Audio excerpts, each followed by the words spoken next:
Hai, kita bertemu dalam program Tajam. Tanya Tanya Jawab Jawab Alkitab Alkitab Malam. Pada saat ini kami senang kembali bersama Anda sekalian dalam program ini untuk menjawab pertanyaan-pertanyaan yang Anda telah kirimkan.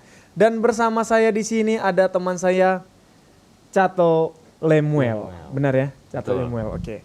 Nah, teman saya Cato Lemuel bersama-sama di sini dengan Anda untuk mempelajari firman Tuhan yang yaitu melalui pertanyaan-pertanyaan yang Anda telah kirimkan. Apa kabar, Cato? Baik, puji Tuhan. Puji Tuhan. Gimana? Ini pertama kali terlibat di Tajam atau sebelumnya udah pernah? Oh, ini perdana. Ini pertama perdana. kali. Puji Tuhan. Ini program yang sangat seru karena di program ini kita banyak mendapatkan hal-hal yang sebelumnya atau pencerahan-pencerahan baru dari pertanyaan-pertanyaan yang telah disampaikan dan jawaban yang diberikan oleh Pendeta Sabuin tentunya. Dan pada saat ini kita akan memulai acara kita dengan membacakan ayat tema kita yang akan dibacakan oleh Cato. Ayat tema kita terdapat di dalam Ibrani 4 ayat yang ke-12. Sebab firman Allah hidup dan kuat dan lebih tajam daripada pedang bermata dua manapun. Ia menusuk amat dalam sampai memisahkan jiwa dan roh, sendi-sendi dan sumsum. Ia sanggup membedakan pertimbangan dan pikiran hati kita. Mari kita berdoa. Bapa di surga, Bapa yang baik, terima kasih berkat-Mu yang selalu bersama dengan kami. Selalu menjagai kami, selalu melindungi kami. Dan kesempatan Engkau selalu berikan bagi kami untuk belajar firman-Mu. Saat ini kami rindu belajar firman-Mu melalui pertanyaan yang sudah diberikan dan yang akan dijawab oleh Pendeta Sabuin. Kiranya Tuhan akan selalu bersama dengan kami, khususnya Pendeta Sabuin yang akan memberikan jawaban-jawaban kepada kami, dan itu akan menguatkan iman dan kepercayaan kami mendekatkan diri kepadamu. Pemirsa yang mengikuti kami di program ini semakin dikuatkan, dipersiapkan untuk menyambut kedatangan-Mu yang kedua kali. Berkat Tuhan yang akan menjadi bahagian kami, ini doa dan permohonan kami yang berdoa dalam Yesus Juru Selamat kami. Amin. Baik, pada saat ini seperti biasa kita sudah bersama dengan narasumber kita, yaitu Pendeta Richard Sabuin. Shalom Pendeta, apa kabar? Shalom, kabar baik. Shalom Jeffrey dan juga Cato, dan salam sejahtera untuk yang menyaksikan acara ini dimanapun saja dan kapanpun saja. Puji Tuhan. Gimana cuaca di sana Pendeta? Kebetulan kami di Indonesia sekarang cuaca kurang baik, hujan khususnya di Jakarta, jadi ada beberapa kantor yang WFH malah. Oh, Di sana apa kabar, di Pendeta? sini hari Minggu yang lalu ada badai salju, jadi Wah. sempat libur. Maksudnya tidak masuk kantor 2 hari karena tidak bisa keluar, jadi mesti nyangkul dulu, kasih bersih saljunya dan lain-lain. Ya begitulah. Kalau di sana salju yang dicangkul, kalau di sini air Pendeta, karena ada beberapa genangan dan banjir, jadi sulit akses ke kantor. Ya, semoga Tuhan melindungi Iya. kita semuanya. Amin, amin. Nah, itu yang terutama di tengah-tengah cuaca, tetapi kita selalu ada dalam perlindungan Tuhan. Baik Pendeta, kita langsung masuk ke pertanyaan pertama. Di tangan kami sudah ada beberapa pertanyaan. Saya bacakan pertanyaan pertama, Pendeta. Lukas G mau tanya, apakah di akhir zaman bangsa Israel akan musnah? Seingat saya, tidak akan musnah karena bangsa Israel yang masih menunggu Mesias tidak percaya Yesus, dan penyaliban Yesus akan melihat dan menyalibkan Yesus akan melihat Yesus datang. Silakan Pendeta. Terima kasih. Ini pertanyaannya adalah apakah suatu bangsa akan musnah? Disebutkan di sini kebetulan bangsa Israel. Menurut saudara Lukas, sebab seingatnya tidak akan musnah karena mereka masih menunggu Mesias. Kategorisasi siapa yang selamat dan siapa yang binasa pada akhir zaman, khususnya pada waktu kedatangan Tuhan Yesus yang kedua kali, bukanlah berdasarkan bangsa. Jadi kategorinya bukan bangsa ini selamat, bangsa ini binasa, bukan. Melainkan berdasarkan tabiat dan sambutan mereka kepada berita selamat yang diberikan oleh Yesus Kristus di dalam firman Tuhan. Makanya di dalam Alkitab, contohnya di dalam Wahyu pasal 21 ayat yang ke-8, yang menuliskan siapa-siapa saja yang akan binasa, disebutkan di sana, tetapi orang-orang penakut, orang-orang yang tidak percaya, orang-orang keji, orang-orang pembunuh, orang-orang sundal, tukang-tukang sihir, penyembah-penyembah berhala, dan semua pendusta, mereka akan mendapat bagian mereka di dalam lautan yang menyala-nyala oleh api dan belerang. Inilah kematian yang kedua. Jadi di sini bukan menyebutkan bangsa mana dan bangsa yang mana, tetapi menyebutkan orang-orang yang melakukan hal-hal yang jahat yang disebutkan tadi di dalam ayat tersebut. Kalau maksud dari pertanyaan saudara Lukas ini, apakah bangsa Israel akan musnah di akhir zaman ini bahkan sebelum kedatangan Yesus? Kalau nubuatan tentang bangsa-bangsa, sejauh itu nubuatan tentang Alkitab, maka yang disebutkan adalah bangsa-bangsa yang besar, seperti yang digaris besarkan dalam makna mimpi Raja Nebukadnezar. Kepala patung itu dari emas menggambarkan Babylon, musnah. Lalu kemudian dada dan lengan dari perak menggambarkan Media dan Persia, musnah juga. Lalu kemudian perut dan pinggang dari tembaga menggambarkan kerajaan Yunani, juga sudah tidak ada. Lalu kemudian kekaisaran Roma pun sudah tidak ada. Yang ada sekarang adalah negara Italia di sana. Ada kota Roma, tapi itu bukan lagi kekaisaran Roma. Lalu ada 10 kerajaan yang dinubuatkan di dalam Daniel 2, bahkan Daniel yang ke-7. Dari yang 10 itu 3 sudah tidak ada. Masih ada 7 kerajaan, dan mereka ini adalah negara-negara yang ada di Eropa sekarang ini yang masih di dalam bentuk kerajaan. Mereka adalah pecahan dari kekaisaran Roma. Mereka tumbuh dari kekaisaran Roma. Mereka melepaskan diri dari kekaisaran Roma. Dan itu dinubuatkan di dalam Alkitab. Tidak ada di sana disebutkan tentang Israel. Kalau melihat apa yang terjadi sekarang, saya bukan seorang pengamat politik. Saya hanya mau menyampaikan apa yang disampaikan oleh firman Tuhan, bahwa kategori selamat atau tidak selamat, musnah atau tidak musnah, itu bukan berdasarkan bangsa. Sejauh itu tentang keselamatan pada waktu kedatangan Yesus yang kedua kali. Karena di dalam Wahyu pasal yang ke-6 contohnya, ayat yang ke-15 sampai ayat yang ke-17.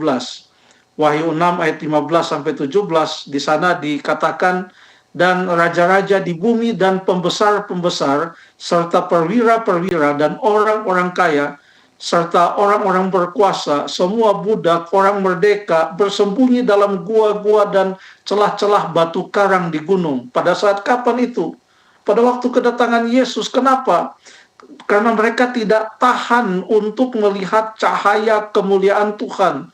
Mereka digambarkan berseru kepada gunung-gunung dan kepada batu-batu karang. Di ayat yang ke-16 Wahyu 6.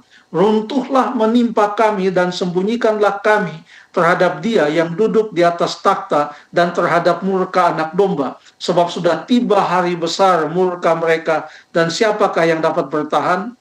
Jeffrey dan Cato dan pemirsa, perhatikan dalam ayat ini, ayat yang ke-15 dikatakan raja-raja di bumi. Jadi bukan hanya satu kerajaan, tetapi siapa saja yang menentang Allah, yang tidak mau menerima keselamatan yang diberikan oleh Tuhan, mereka itu tidak akan tahan untuk melihat kedatangan Tuhan Yesus yang kedua kali. Pada saat Yesus datang pada kali yang kedua, menurut Wahyu 1 ayat yang ke-7, semua mata akan melihat. Tapi ada yang waktu melihat tidak tahan dan dia binasa oleh kemuliaan Allah. Ada yang melihat dengan sukacita karena mereka bersedia untuk menyambut kedatangan Yesus, dan mereka akan diangkat masuk ke dalam kerajaan sorga. Jadi sekali lagi, kategorisasi selamat, tidak selamat, binasa atau tidak binasa, itu bukan berdasarkan bangsa di zaman akhir ini, tetapi setiap individu, siapa yang percaya kepada Tuhan, menurut Alkitab, merekalah yang akan diselamatkan. Terima kasih. Baik, terima kasih Pendeta. Ini penjelasan yang sangat jelas ya. Bukan kategorinya bukan bangsa, tapi setiap individu. Terima kasih Pendeta. Kita lanjut ke pertanyaan berikut. Silakan. Di sini ada pertanyaan dari Glendino. Ditanyakan di sini, bagaimana kita secara praktikal mundur dari perjuangan kita sendiri agar Tuhan dapat mengambil alih dan berperang untuk kita, sambil tetap memenuhi panggilan kita untuk menjadi kuat dan berani. Ini ada ayat pendukungnya dalam Yohanes 1 ayat 9. Yosua 1 ayat 9. Saya bacakan Pendeta. Bukankah telah kuperintahkan kepadamu, kuatkan dan teguhkanlah hatimu, janganlah kecut dan tawar hati, sebab Tuhan Allahmu menyertai engkau kemanapun engkau pergi. Terima kasih untuk pertanyaannya, Saudara Glendino. Bagaimana kita secara praktikal mundur dalam tanda kutip dari perjuangan kita sendiri agar Tuhan yang mengambil alih dan berperang untuk kita. Saya berbicara bukan peperangan fisik, tetapi peperangan rohani, perjuangan iman, sambil tetap memenuhi panggilan kita untuk menjadi kuat dan berani. Mundur tetapi tetap kuat dan berani. Bagaimana caranya? Di ayat yang sudah dibaca tadi adalah kata-kata dari Tuhan untuk menguatkan Yosua yang menggantikan Musa sebagai pemimpin Israel, agar dia jangan merasa berkecil hati atau tawar hati, tetapi dia boleh teguh dan kuat dalam hatinya, agar dia tidak kecut, tidak tawar hati. Kenapa? Di ayat yang ke-9 mengatakan tadi, sebab Tuhan Allahmu menyertai engkau kemanapun engkau pergi. Jadi yang pertama adalah rahasianya bagaimana supaya kita mundur dari mengandalkan kekuatan kita, tetapi dalam saat yang sama kita boleh kuat dan berani. Yang pertama adalah kita mengakui kehadiran dan penyertaan Allah, sehingga kita tidak mengandalkan kekuatan kita sendiri, tetapi kita mengandalkan Tuhan di dalam kehidupan kita. Di dalam ayat yang kelima, masih dalam Yosua pasal 1, di sana dikatakan, seorang pun tidak akan dapat bertahan menghadapi engkau. Demikian kata Tuhan kepada Joshua, seperti aku menyertai Musa, demikianlah aku menyertai engkau. Yosua harus menyadari kehadiran Allah, penyertaan Allah. Dia tidak boleh mengandalkan dirinya sendiri. Salah satu contohnya, pada waktu ia akan berperang bersama-sama bangsa Israel, akan berperang melawan kota Yeriko, ada suatu episode singkat pada waktu ia bertemu dengan Panglima Bala Tentara Sorga. Di dalam Yosua pasal yang kelima, di sana disebutkan Yosua pasal yang kelima, mulai ayat yang ke-13 sampai ayat 15, saya baca.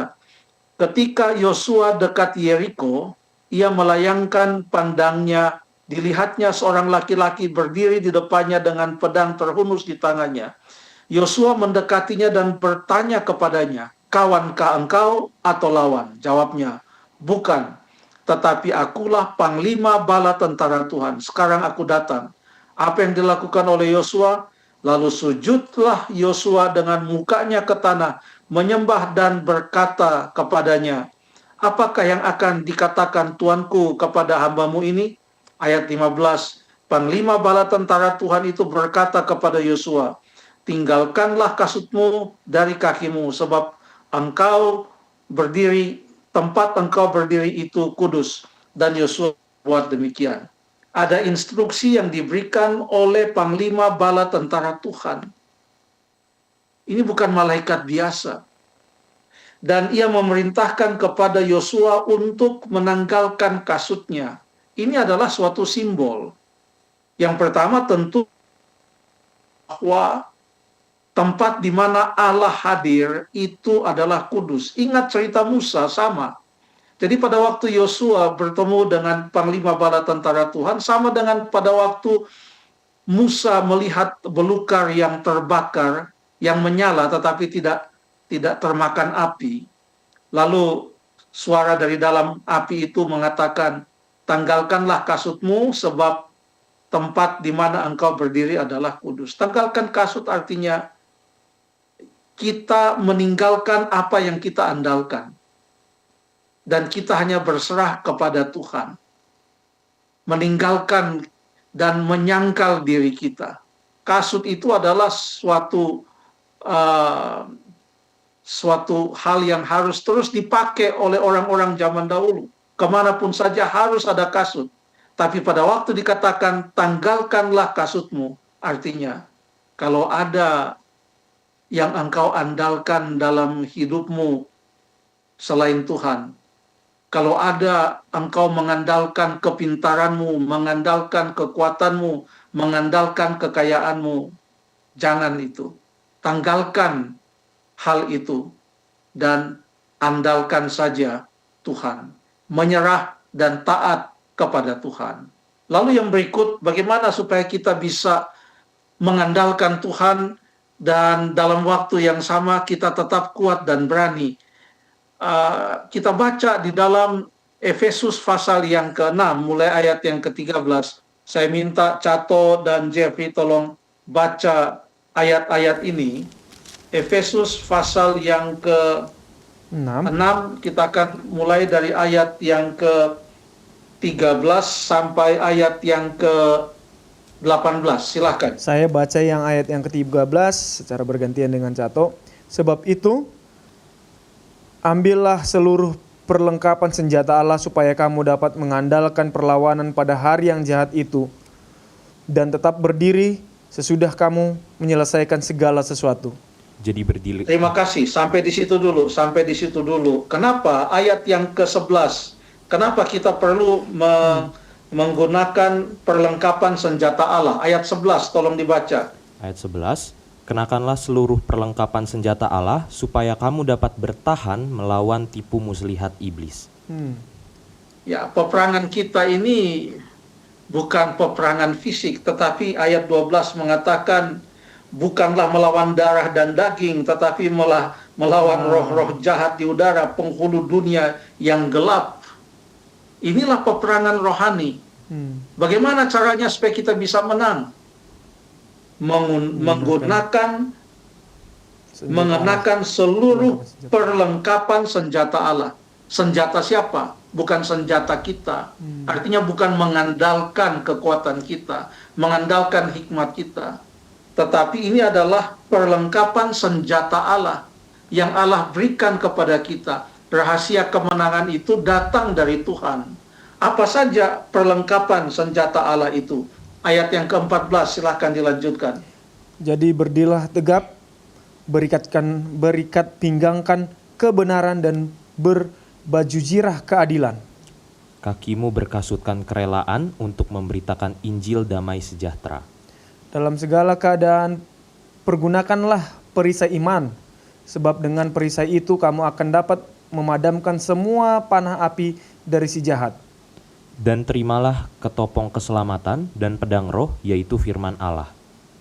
Dalam segala doa dan permohonan berdoalah setiap waktu di dalam roh, dan berjaga-jagalah di dalam doamu itu dengan permohonan yang tak putus-putus untuk segala orang kudus.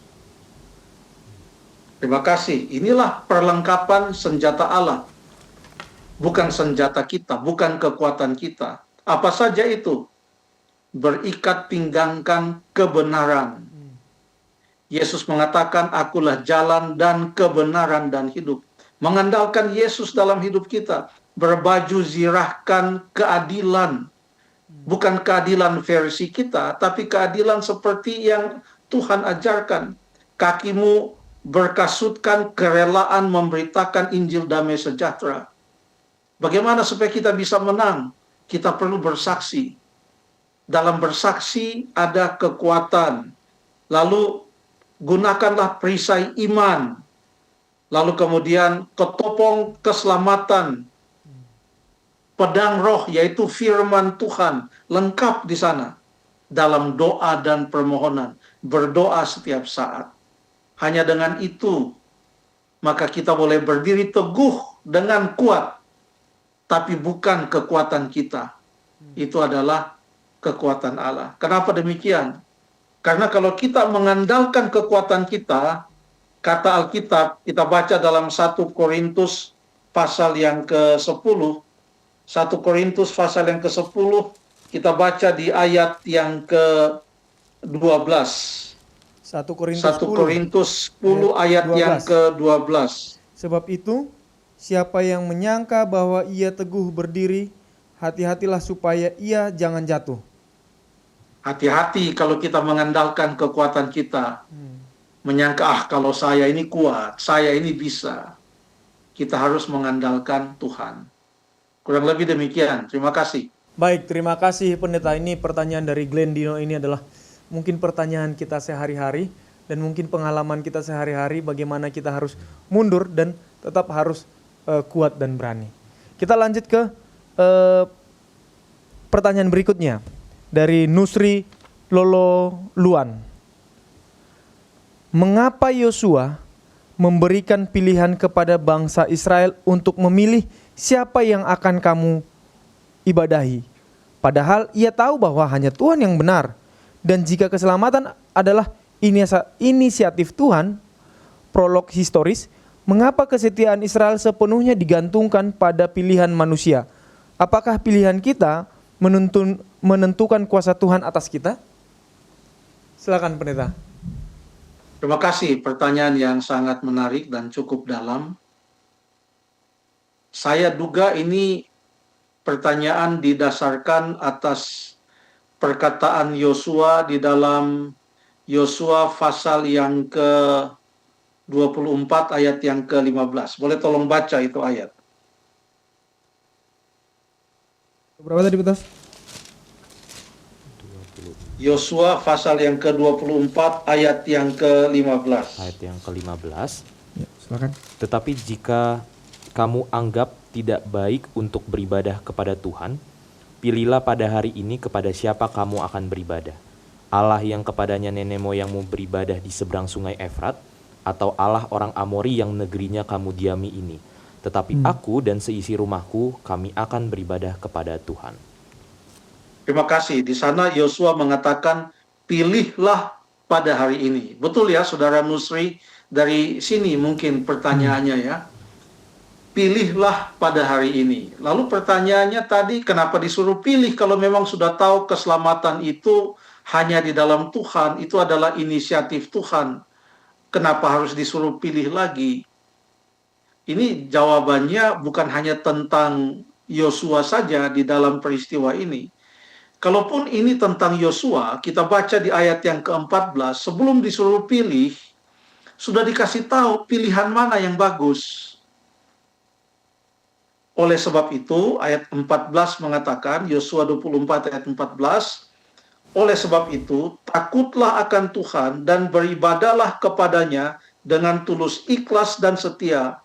Jauhkanlah Allah yang kepadanya nenek moyangmu telah beribadah di seberang sungai Efrat dan di Mesir, dan beribadahlah kepada Tuhan. Sebelum disuruh pilih, sudah dikasih tahu oleh Yosua mana pilihan yang paling tepat. Tapi sekalipun sudah dikasih tahu mana pilihan yang paling tepat, tetap Yosua tidak bisa memilih bagi bangsa Israel. Setiap orang harus memilih bagi dirinya sendiri. Yosua kasih tahu, ini yang baik, takut akan Allah. Tapi kalau kamu anggap, tetapi, ayat 15 mulai dengan tetapi, jika kamu anggap tidak baik beribadah kepada Tuhan, ya pilih saja mau beribadah kepada siapa. Kalau kamu anggap tidak baik beribadah kepada Tuhan, tetapi aku dan seisi rumahku, kami sudah pilih untuk beribadah kepada Tuhan. Itu kata Yosua. Jadi di sini Joshua bukan menuntun mereka supaya tidak memilih Tuhan. Yosua sudah sampaikan pilihan yang paling tepat adalah memilih keselamatan dari Tuhan, memilih menyembah Tuhan, beribadah kepada Tuhan. Yang menentukan kita selamat atau tidak setelah Tuhan Yesus mati di atas kayu salib, kasih karunia Allah diberikan kepada kita. Mau sehebat apapun kasih karunia itu diberikan kepada kita, kalau kita tidak memilih untuk menerima kasih karunia itu, maka kematian Yesus bagi kita itu sia-sia, bagi kita pribadi. Kalau kita tidak memilih untuk menerima kasih karunia yang datang dari Tuhan. Bukan hanya Yosua saja yang memberikan kesempatan kepada umat Israel untuk memilih. Pendahulu Yosua yaitu Musa pun demikian. Tolong dibaca Jeffrey dalam Ulangan pasal 30 ayat yang ke-19 sampai ayat yang ke-20. Ulangan pasal yang ke-30 ayat 19 dan ayat 20. Ulangan 30 ayat yang ke-19. Aku memanggil langit dan bumi menjadi saksi terhadap kamu pada hari ini. Kepadamu kuperhadapkan kehidupan dan kematian, berkat dan kutuk. Pilihlah kehidupan supaya engkau hidup, baik engkau maupun keturunanmu. Dengan mengasihi Tuhan Allahmu, mendengar suaranya, dan berpaut padanya, sebab hal itu berarti hidupmu dan lanjut umurmu untuk tinggal di tanah yang dijanjikan Tuhan dengan sumpah kepada nenek moyangmu, yakni kepada Abraham, Ishak dan Yakub, untuk memberkatinya kepada mereka. Untuk memberikannya kepada mereka. Ya. Oke. Terima kasih sudah dibacakan ini ayat. Sama. Pilihlah katanya kehidupan atau kematian, berkat atau kutuk. Tapi apa yang dianjurkan oleh Musa kepada bangsa Israel supaya mereka pilih? Pilihlah apa katanya? Ayat 19. Pilihlah kehidupan supaya engkau hidup. Dengan mengasihi Tuhan Allahmu, pilih kehidupan. Ini yang paling bagus. Pilih hidup, pilih berkat. Tapi itu pilihanmu, silahkan pilih. Tapi saya sampaikan, demikian Musa, pilihlah kehidupan. Tapi terserah kepada pilihanmu. Saya tidak bisa memaksa kamu. Saya kasih tahu, pilihan yang paling tepat adalah memilih Tuhan, memilih kehidupan, hidup dalam kasih, berpaut padanya, mendengar suaranya, supaya engkau mendapatkan hidup yang kekal. Ini bukan hanya sejak zaman Musa dan Yosua, sejak di Taman Eden. Coba kita buka ayatnya yang terdapat di dalam Kejadian pasal yang kedua, ayat yang ke-16 dan ayat yang ke-17. Kejadian 2 ayat yang ke-16 dan ayat yang ke-17. Ya, ayat ke-16. Lalu Tuhan Allah memberikan perintah kepada manusia, semua pohon dalam taman ini boleh kau makan buahnya dengan bebas. Tetapi pohon pengetahuan tentang yang baik dan yang jahat itu, janganlah kau makan buahnya, sebab pada hari engkau memakannya, pastilah engkau mati. Terima kasih.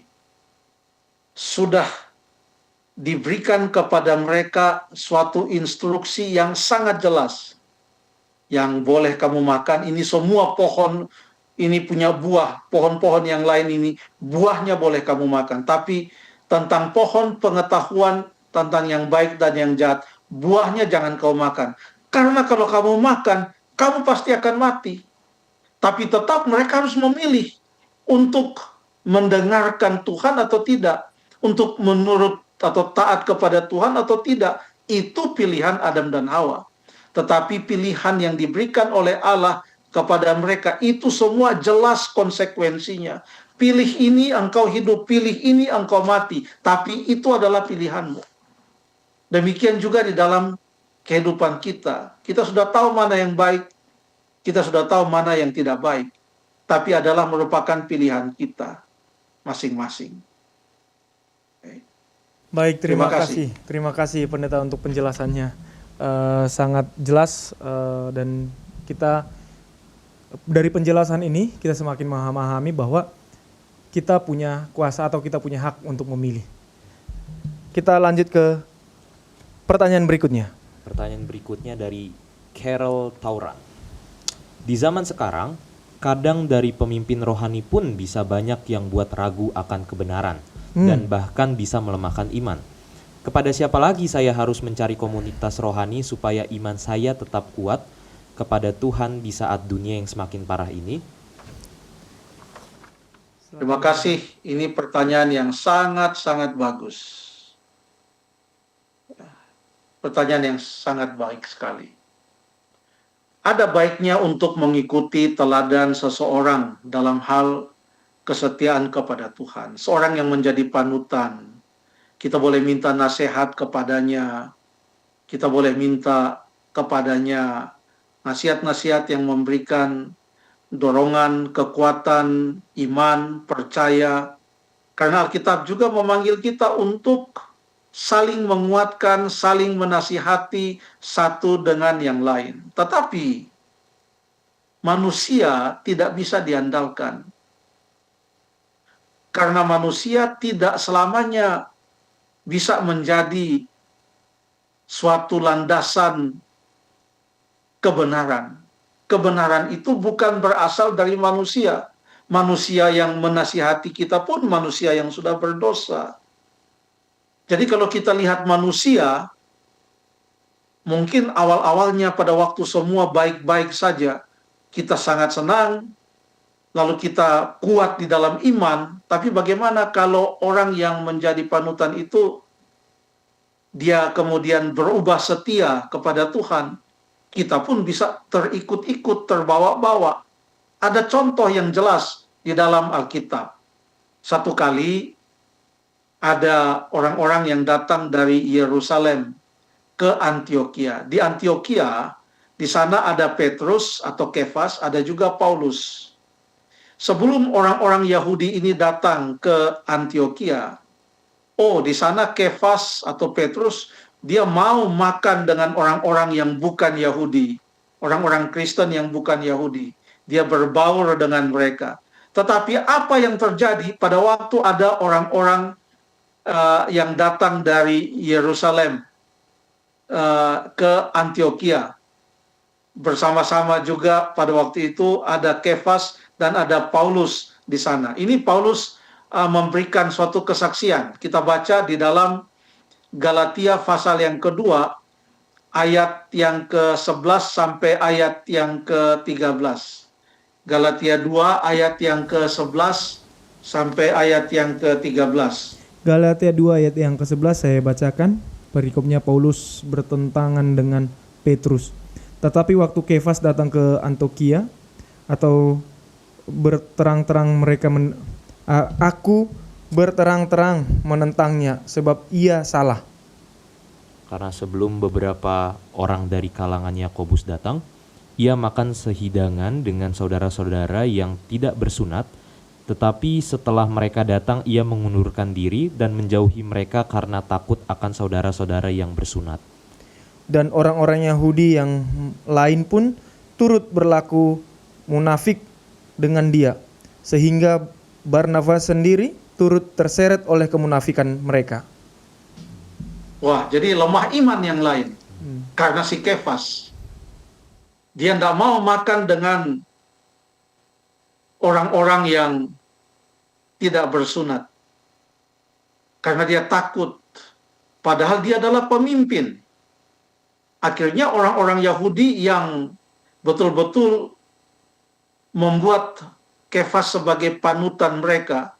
Pada waktu Kefas undur diri dan tidak mau makan dengan orang-orang yang bukan Yahudi, yang tidak bersunat itu, mereka pun ikut-ikut munafik. Bukan hanya orang-orang Yahudi saja. Barnabas ini seorang rasul juga. Barnabas juga turut terseret oleh kemunafikan mereka. Itulah kalau kita hanya mengandalkan manusia. Begitu manusia itu goyang sedikit, kita juga goyang. Begitu dia menyimpang, kita juga bisa menyimpang. Atau kita jadi lemah iman. Kita kecewa. Kita meninggalkan gereja karena manusia. Karena kita kecewa dalam komunitas tersebut. Jangankan manusia. Masih di dalam kitab Galatia, pasal 1 ayat yang ke-8 sampai ayat yang ke-9. Jangankan manusia. Coba baca Galatia 1 ayat 8 dan ayat yang ke-9. Ayat 8 dan 9. Tetapi sekalipun kami atau seorang malaikat dari sorga yang memberitakan kepada kamu suatu Injil yang berbeda dengan Injil yang telah kami beritakan kepadamu, terkutuklah dia. Seperti yang telah kami katakan dahulu, sekarang kukatakan sekali lagi, jikalau ada orang yang memberitakan kepadamu suatu Injil yang berbeda dengan apa yang telah kamu terima, terkutuklah dia. Terima kasih. Jangankan manusia, malaikat sekalipun, ayat 8. Sekalipun kami atau seorang malaikat dari sorga, tidak bisa juga kita mengandalkan malaikat. Tadinya semua malaikat yang suci di sorga. Ada yang memberontak namanya Lucifer, menyeret sepertiga malaikat-malaikat sorga. Kita tidak bisa mengandalkan manusia, bahkan mengandalkan malaikat sekalipun. Hanya firman Tuhan yang bisa menjadikan patokan kebenaran bagi kita. Karena itu datang dari Tuhan Allah pencipta kita, pencipta langit dan bumi. Firman-Nya saja yang bisa menjadi patokan bagi kita. Tapi ini bukan berarti kita harus memisahkan diri dari komunitas iman atau dari jemaat. Saya tidak mau melihat manusia. Karena saya tidak mau melihat manusia, mengandalkan manusia, saya tidak mau ke gereja. Di sana banyak orang yang sudah melakukan kesalahan. Lalu kita memisahkan diri. Jemaat memang banyak kelemahan. Ada saja kelemahan setiap individu. Tetapi justru di jemaat itulah kita bisa saling menguatkan. Kenapa? Ada ayat yang mengatakan, masih di dalam kitab Galatia, pasal yang ke-6, ayat 1 dan ayat yang kedua. Galatia pasal yang ke-6, ayat 1 dan ayat yang kedua.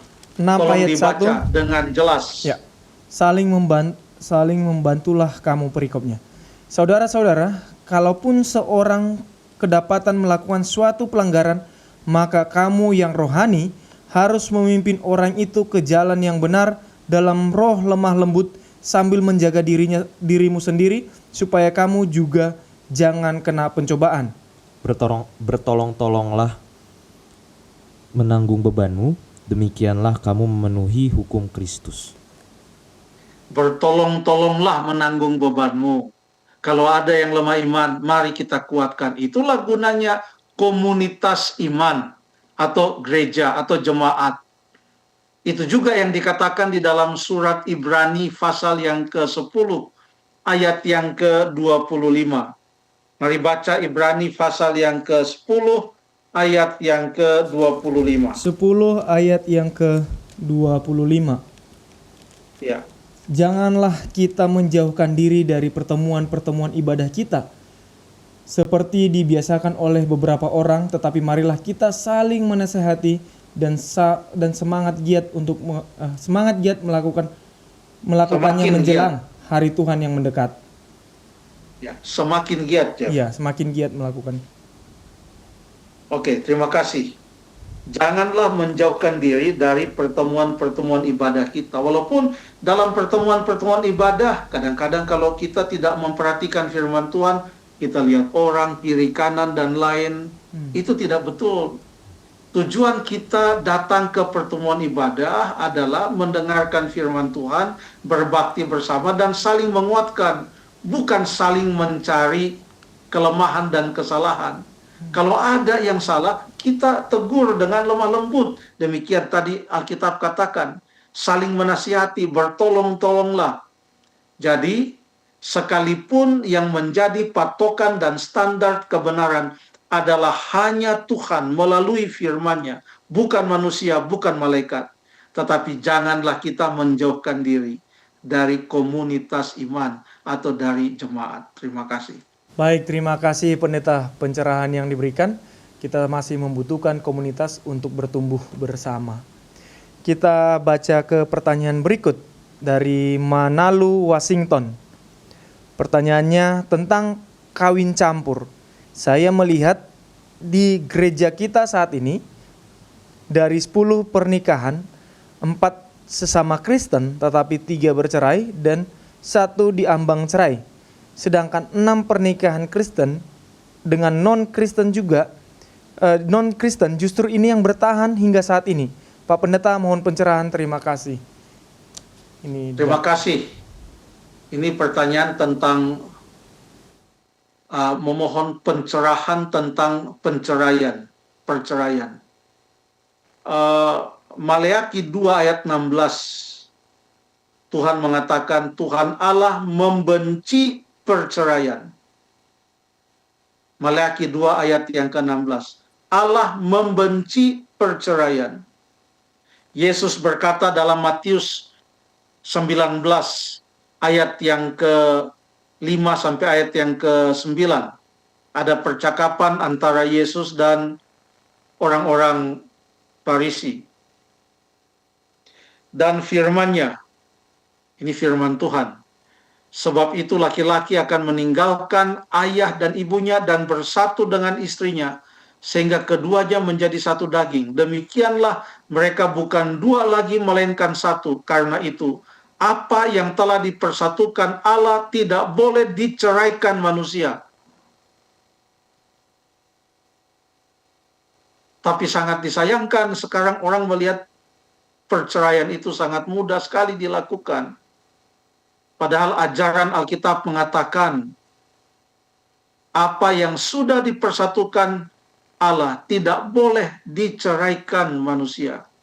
Lalu orang-orang yang bertanya kepada Yesus itu berkata kepadanya, jika demikian, mereka katakan, orang-orang Yahudi ini, ahli-ahli Taurat, apakah sebabnya Musa memerintahkan untuk memberikan surat cerai jika orang menceraikan istrinya? Kalau memang tidak boleh bercerai, kenapa Musa memerintahkan memberikan surat cerai jika orang menceraikan istrinya? Kata Yesus kepada mereka, karena ketegaran hatimu, Musa mengizinkan kamu menceraikan istrimu. Tetapi sejak semula itu di mana? Di Taman Eden. Sejak semula tidaklah demikian. Lalu Yesus lanjutkan, aku berkata kepadamu, barang siapa menceraikan istrinya kecuali karena zina, lalu kawin dengan perempuan lain, ia berbuat zina. Jadi menurut ajaran Yesus, perceraian hanya bisa terjadi karena zina. Tapi itu bukan perintah, kalau ada yang berzina, ceraikan, tidak. Tapi itu adalah sesuatu yang boleh dilakukan. Tetapi itu bukan pilihan utama. Pilihan pertama adalah apa yang telah dipersatukan Allah tidak boleh diceraikan. Lalu dengan pertanyaan dari Bapak Washington Manalu mengenai statistik di gereja, saya tidak tahu di gereja mana ini. Pertanyaannya tadi mengatakan di gereja di sini di mana saya kurang tahu juga. Apakah statistik bisa menjadikan landasan kenyataan dan landasan kebenaran? Saya mau kasih satu contoh di dalam Alkitab. Tolong Jeffrey dan Cato tolong jawab. Ada 12 orang yang diutus untuk mengintai negeri Kanaan. Ya. Waktu mereka pulang dari negeri Kanaan, 10 orang mengatakan kita tidak bisa masuk ke sana. Betul. 2 orang mengatakan bisa, kita bisa masuk dan mengalahkan mereka. 10 mengatakan tidak bisa, 2 mengatakan kita bisa atas pertolongan Tuhan. Pertanyaan, apakah kita mau mengikuti statistik?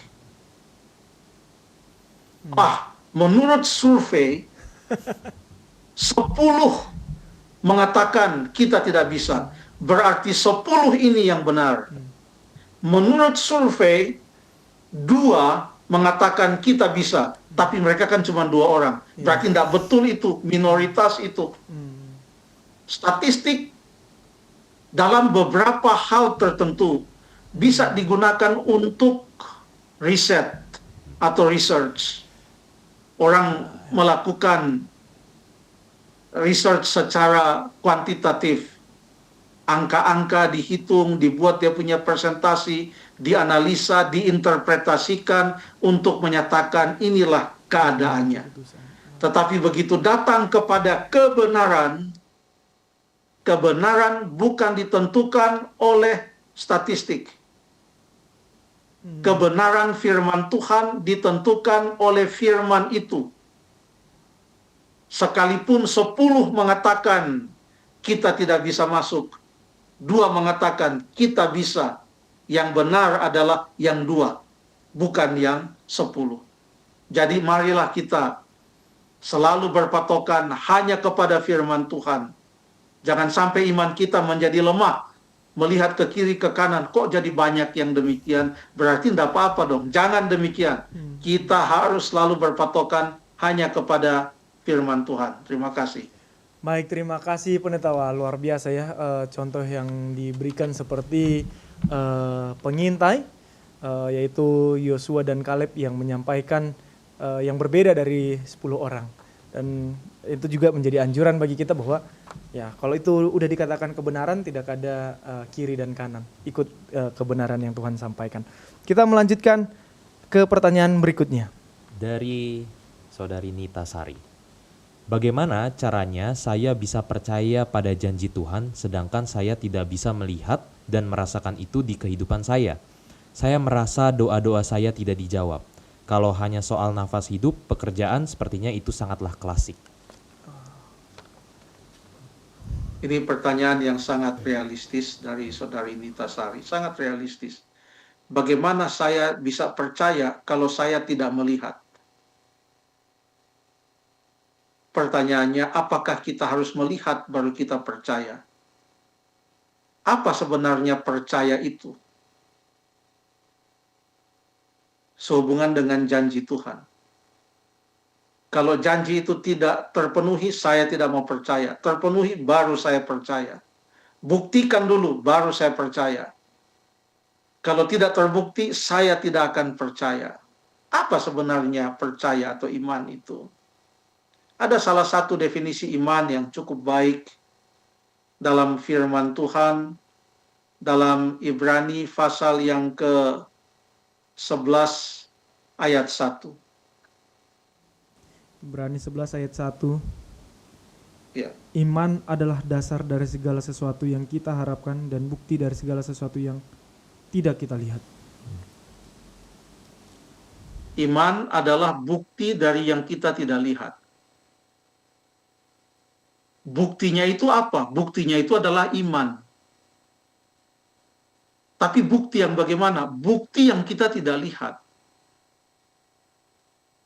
Itu terbukti karena kita percaya. Sekarang dalam Ibrani pasal 11 ada banyak contoh di sana. Salah satunya contoh yang sangat terkenal adalah Nuh. Ayat yang ke-7, karena iman, maka Nuh dengan petunjuk Allah tentang sesuatu yang belum kelihatan ya, dengan taat mempersiapkan bahtera untuk menyelamatkan keluarganya. Bagaimana ceritanya seandainya Nuh menunggu dulu, Tuhan, saya akan bangun bahtera, tapi kalau boleh dibuatlah dulu hujan sedikit aja, dibuatlah banjir paling enggak setengah meter atau 1 meter dulu Tuhan. Supaya paling enggak ada buktilah bahwa memang akan ada banjir. Dibuatlah dulu hujan Tuhan. Bikinlah banjir ya. Tidak usah hanya sampai ke lutut sajalah supaya orang bisa percaya. Dan saya juga percaya, jangan sampai waktu saya bangun bahtera ini, tahu-taunya enggak hujan bagaimana. Tapi itulah iman. Hujan belum datang, dia bangun itu bahtera. Belum kelihatan itu hujan, dia sudah percaya kepada janji Tuhan. hidup kita dari hari ke hari itu hanyalah dengan percaya. Yang membuat kita tetap teguh bukanlah bukti dari apa yang kita percaya, tetapi yang membuat kita tetap teguh adalah Dia yang memberikan janji itu. Kita belum pernah melihat Tuhan secara langsung, tapi kita percaya kepadanya. Dan karena kita percaya kepadanya, kita juga percaya kepada janji-janjinya. Ada banyak janji Tuhan di dalam Alkitab, banyak sekali. Dan ada tokoh-tokoh iman yang sudah mengalami janji dari Tuhan itu. Contohnya, salah seorang tokoh iman yang menulis kesaksiannya dalam Mazmur pasal yang ke-23. Dia katakan, sekalipun aku berjalan dalam lembah kekelaman, aku tidak takut bahaya. Tuhan tidak berjanji bahwa Daud tidak pernah akan berjalan dalam lembah kekelaman. Tapi yang Tuhan janjikan, sekalipun Daud melalui lembah kekelaman, Tuhan menyertai dia. Itulah janji penyertaan Tuhan. Itulah caranya kita percaya kepada janji Tuhan. Bukan kita hafalkan itu janji, tapi hati kita ikatkan kepada Tuhan yang memberikan janji itu. Terima kasih. Baik, terima kasih Pendeta untuk pencerahannya. Mungkin dengan cepat kita bacakan satu pertanyaan terakhir, Pendeta. Satu pertanyaan terakhir dari Nusri Loloan. Dalam Yosua 24 ayat 19, Yosua mengatakan hal yang mengejutkan setelah bangsa itu berjanji setia. Tidaklah kamu sanggup beribadah kepada Tuhan sebab dialah Allah yang kudus. Pertanyaannya, mengapa Yosua seolah-olah mematahkan semangat bangsa itu setelah mereka menyatakan kesetiaan? Apakah pernyataan itu menunjukkan bahwa manusia pada dasarnya tidak mampu setia tanpa anugerah Tuhan? Atau apakah ini ujian untuk melihat ketulusan mereka? Terima kasih pertanyaannya. Saya senang dengan pertanyaannya, mengatakan ada kata di sana, mengapa Yosua seolah-olah, artinya dia tidak mematahkan semangat.